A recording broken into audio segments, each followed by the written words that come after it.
Good afternoon. This is Dyke Hendrickson.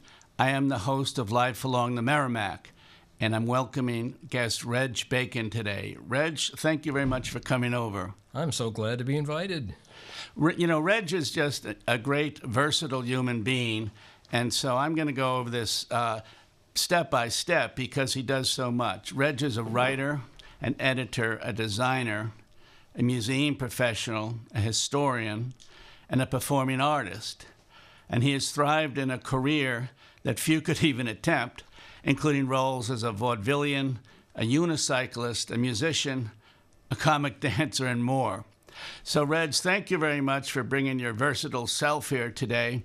And one question I wanted to ask you, you have a book out not so long ago. It was published, The Habs and the Have-Nots.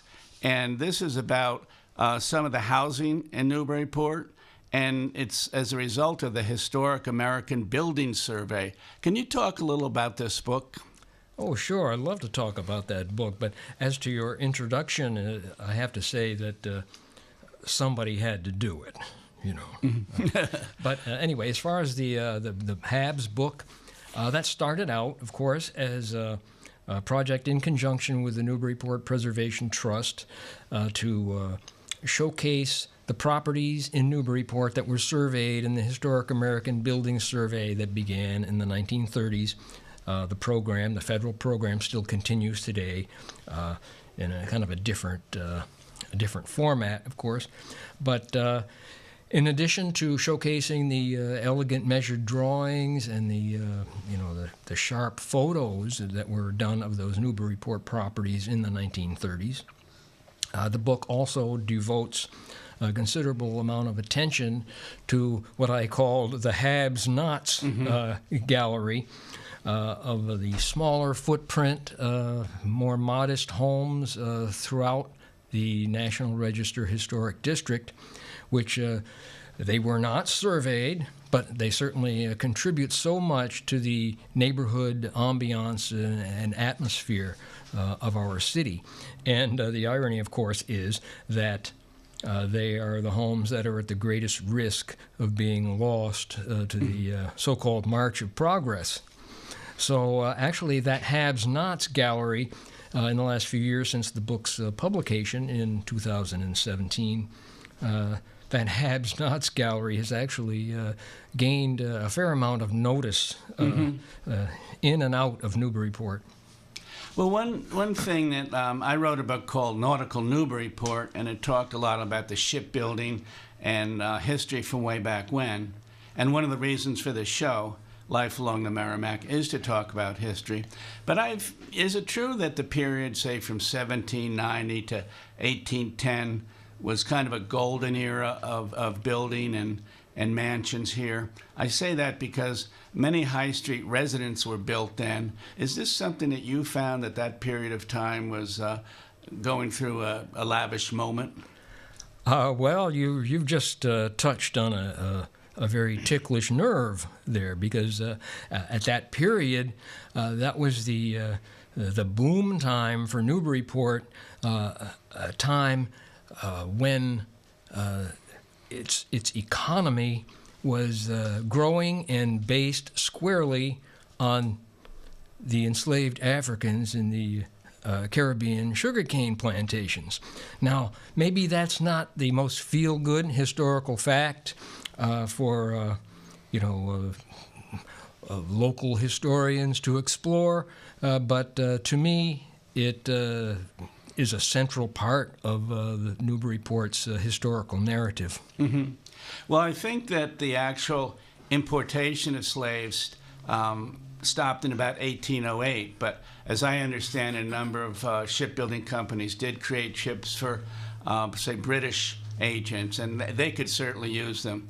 And one thing about history, I think you reference this in another book, a local historian, he's not local, he's nationally known, Ben Larrabee, lives locally, I believe, and he once commented, I think you picked it up, that sometimes we can't judge the past by current mores or current values. What is your sense of that if people became more aware that a good part of prosperity came from ships that actually did take slaves from one place to another?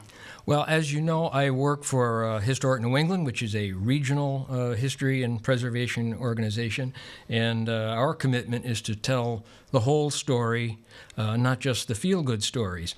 So, but as you say, it really isn't right to demonize the Newbury porters of the late 18th century, who were, 1,500 miles away from the sugarcane plantations. And unlike today, where you can get an instant video feed of what's happening halfway across the world, it's very likely that Newbury porters of that time were blithely unaware of the degree of human suffering that was happening at that time. And I would agree with you that it is not right to try to rewrite history according to our present moral high ground.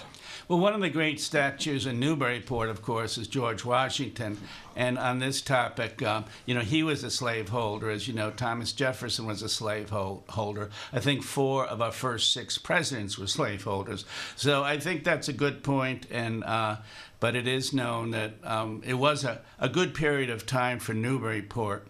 When we're talking about geography, Reg, can you talk a little about your background? I think you started in Connecticut, went to Syracuse. How did you get into the field of history and of historian services and, of course, entertainment? Okay, let's see. Where do I start? Well, I'll start when I was a kid. When I was a kid, and this is, mind you, from somebody who had a 35-year career in show business as a comedy dancer, etc., and acrobatic juggler. When I was a kid, about 14 years old, in my junior high school yearbook, such as it was, I was designated as the most serious boy in the class. Huh.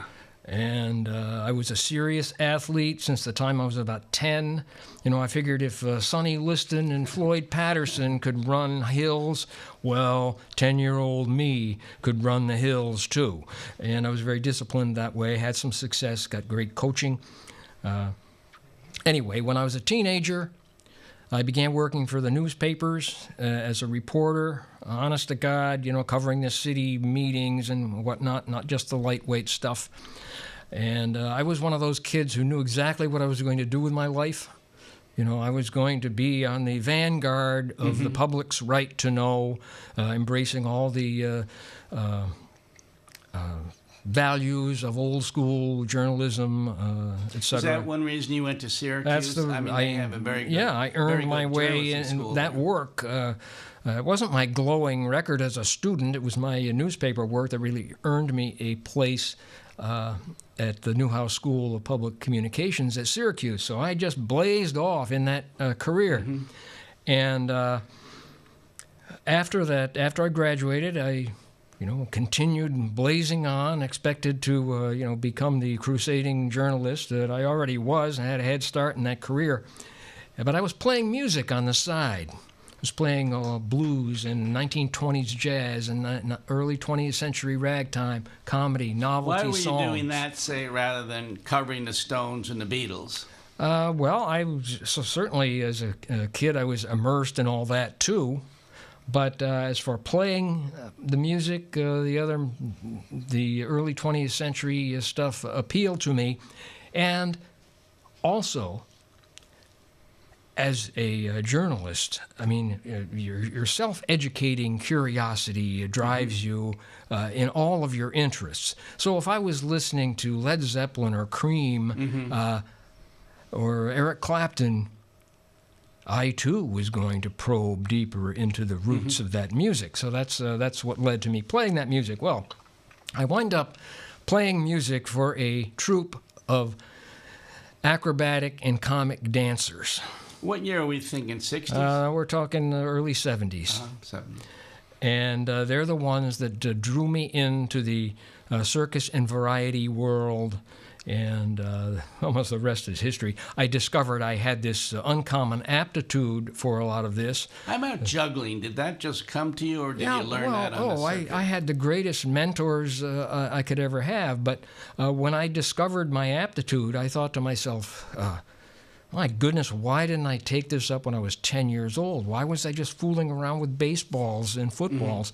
I had this uncommon aptitude, but it was also, it dovetailed with all of this great coaching and training methodology that I had internalized for so many years. So what I did was devote probably 10 years of practice into the next 2 or 3 years, very disciplined and obsessive practice. And I started to integrate some of these circus arts and the juggling and the physical comedy. Did you travel with the circus? Not yet at this point, but I started to integrate some of those skills into my music. And I was getting offers to perform here and there. So one year, I said, something's got to give. And I lined up an entire season of engagements. You know, I was a writer, a designer. I could promote myself. I could write letters. I could speak well enough to get my points across. So I lined up this whole season of engagements at fairs and festivals, public celebrations and whatnot. Was that in New England? Basically New England, New York. And on the very month that I finished paying off my college loans, I resigned my job, thinking that I would do this one season of engagements as kind of a observational sociological experiment, you know, and I'd have something to write about. I'd have a grand experience that I could remember for the rest of my life. Then I'd just go back into my journalism career. Was that a rewarding year for you? Yes, it turned into a 35-year career in show business. Well, so that's how I got into it. And then, of course, as I get into it, the more engagements I had, the more contacts you make. I started running into these performers who were legendary, and there was no reason for them to give me the time of day, but a number of these people took me under their wing, and I was able to learn from some of the greats in the field. Name dropping is something I don't like to do, so I won't, but I will say that some of the biggest names in 20th century show business and circus and whatnot, they were so open to me, and I'm so grateful and still paying it back, really. In terms of positions now, do you still give performances, or are you with a troupe at this point? Or one would think that vaudeville is slowing down, but I'm just wondering if there are opportunities for you to perform now. Well, when you're an acrobatic juggler, let me say that you arrive at a point where you can see that you have a finite shelf life, or shall we say a sell-by date. Right. And when I saw my sell-by date approaching, I mean, I could still do my stuff. I can still do most of my stuff right now, although I don't do some of the riskier stuff. But I could still do my stuff. But when I was about 60, I realized that I didn't do it with the same blazing bravura of youth. So I decided, I was lucky enough not to break my neck. Maybe I can close out this career in commercial show business before I break my neck, because if I have to live to be 90, I'd still like to be able to walk. So I can see that's when I made the transition. I went back to graduate school to get some credentials in the history and museum field. Now, did you meet your wife in the field? In the entertainment field, or did that come at a different time? No, actually, as she will tell you, we met when we were normal people. And she is a huge reason for that 35-year career in show business. She was one of the fastest jugglers on the planet, and we worked in dazzling synchrony for 25 years before she retired from the stage. And we had that male-female dynamic going. That what were the venues, though? Were they state fairs, or were we they played local? Palatial theaters. We played with touring touring, theatrical reviews. We did some circus work. We did a lot of corporate work when they were spending small fortunes on entertainment. Resorts, casinos, Atlantic City, the whole gamut of venues, movies, fairs, festivals.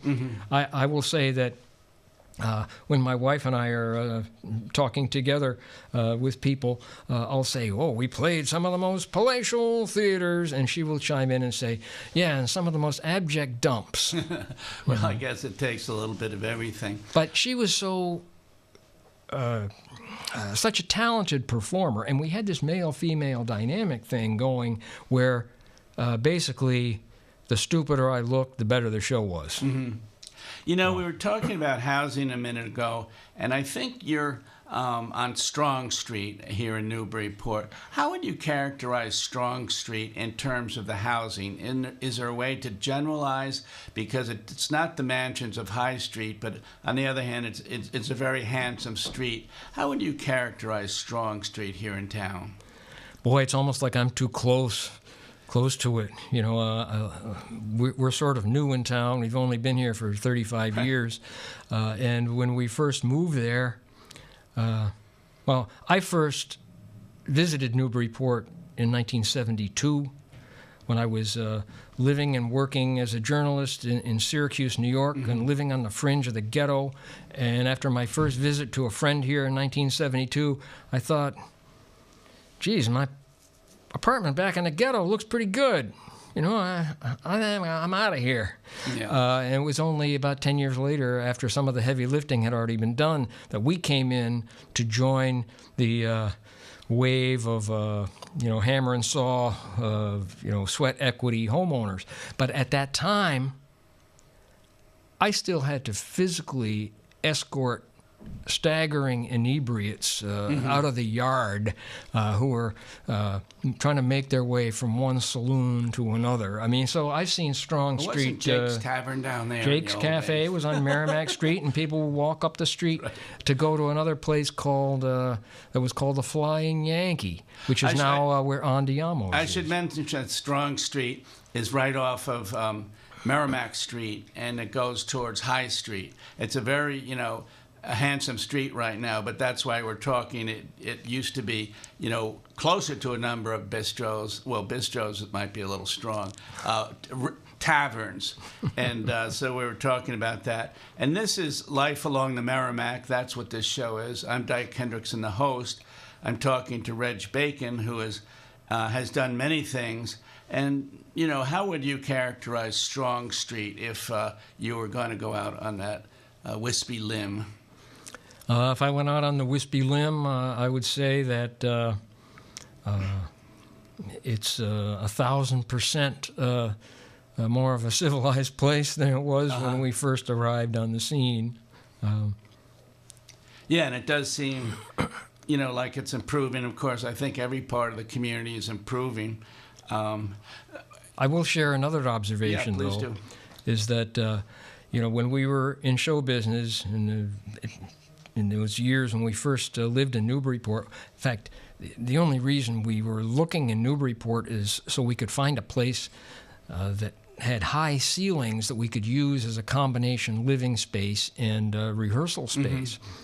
So we loved coming back to Newburyport and getting out of the spiffy stage wardrobe, and we could just immerse ourselves in the sawdust and grime of working on our house in anonymity. Right?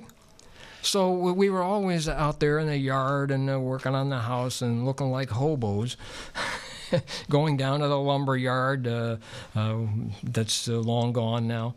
But today, when I'm out there groveling in the yard, I think some of the folks newer to Newburyport who've bought in and spent $750,000 to move into some place around the corner, they come and they see me. They think, people don't do that here. He must be the yard man.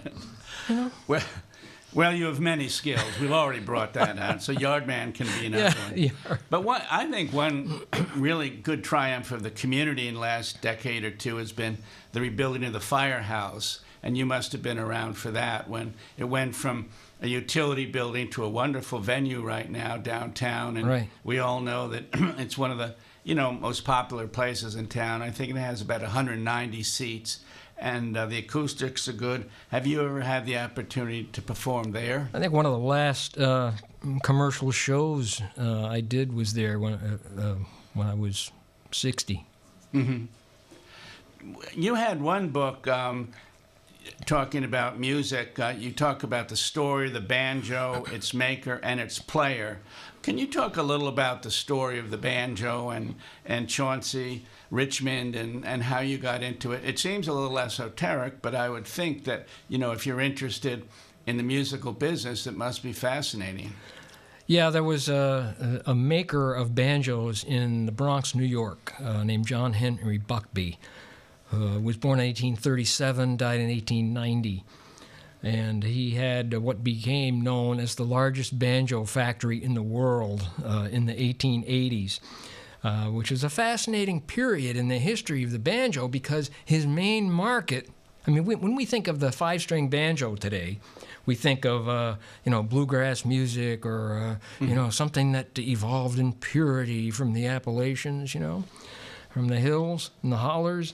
But actually, at this time in the 1880s, John Henry Buckby's major market was upper and middle class Victorian ladies who thought the five-string banjo was the ideal accoutrement to have in a Victorian parlor. Well, that's a new factoid for me. Thank you very much for bringing it out. I was not aware of that. So anyway, I came across this banjo and did the research on it. I came across the banjo probably in the early 1980s in my grandmother's shed, which was open to the elements, overgrown with weeds. And as I reached for the banjo neck, this big furry mammal ran between my legs, and and we knew that this place was infested, the whole area, with bears that like to get too close to humans.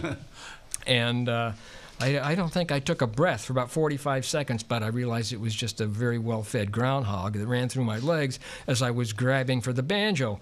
Well, the banjo had no names on it, no markings, because Buckby, even though he made thousands of banjos, he never put his name on anything. He always sold these things out to other resellers who then stamped their name on the peghead. So it was a research project to find out the origin. So I had the story of the banjo and its restoration, which I didn't restore the banjo for another 30 years. I finished that restoration. I did the research on the maker, which revealed a lot of information about him that other banjo scholars had missed. And then the third part of the story was the person who actually owned and used the banjo in the early 20th century, who turns out to be a small-time vaudeville entrepreneur at a short-lived trolley park in Connecticut. So those three stories came together, kind of independent of one another, but joined by the banjo. And along the way, I said, these could be very educative and illustrative studies for aspiring researchers. So I decided to include this appendix that and then you would wrote talk a book about the research itself. Yeah, well, the appendix that was intended to be about research methodology turned to be so fat that I had to break it out into another project. And I did this book called Research, Evidence, and Conclusions about the methodology, about the evaluation of evidence, and I included all this timeless information about documenting sources and evaluating evidence. And then as I finished it, I said, a book like that, these days, it could be more timely than ever. Well, I want to hold this up, and hopefully you can see it. It's Chauncey Richmond and the old Buckby. And this is what we were just talking about in terms of the banjo, people who made them, and people who played them. Now, you're involved in the Variety Arts Press, Reg, and so my question is, do you publish your own books? And if so, is there an advantage to that? I do publish my own books, and that there's a couple of reasons for that. Back in the 1980s, I wrote these 2 books on some of my arcane juggling specialties. And, having been a writer and editor and a designer of publications, and, I knew the ropes, I thought, why do I want to shop this out to a publisher and make 25 cents a copy when I can do the work, I bear the risk, but I also get whatever reward that comes my way, and that worked out for me for those 2 books. Now, we're heading towards the end of our show here, Reg.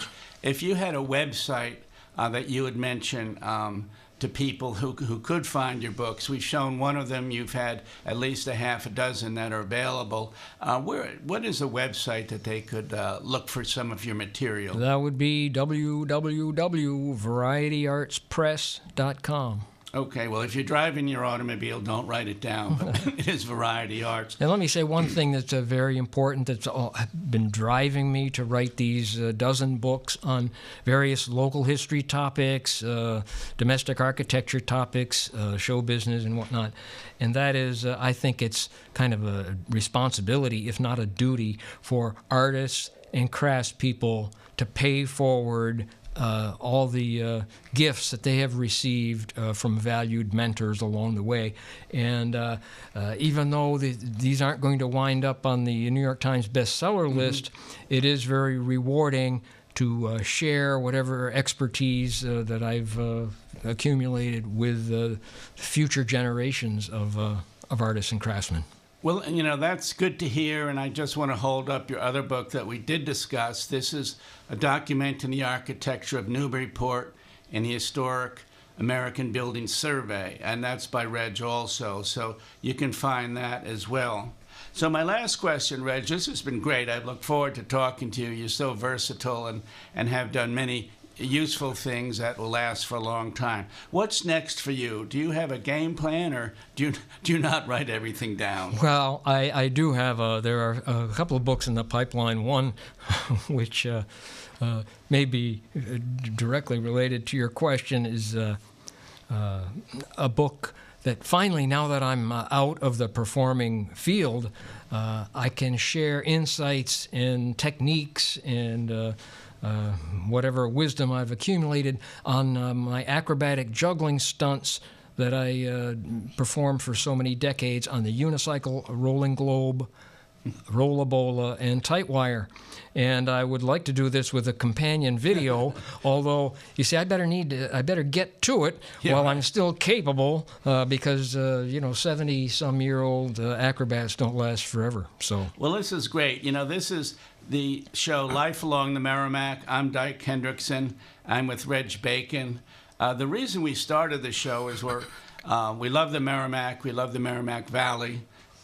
Many of us are concerned that the river is getting dirtier, not cleaner. So that was one of our motivating elements. But we've been able to expand it and to talk to historians like Reg.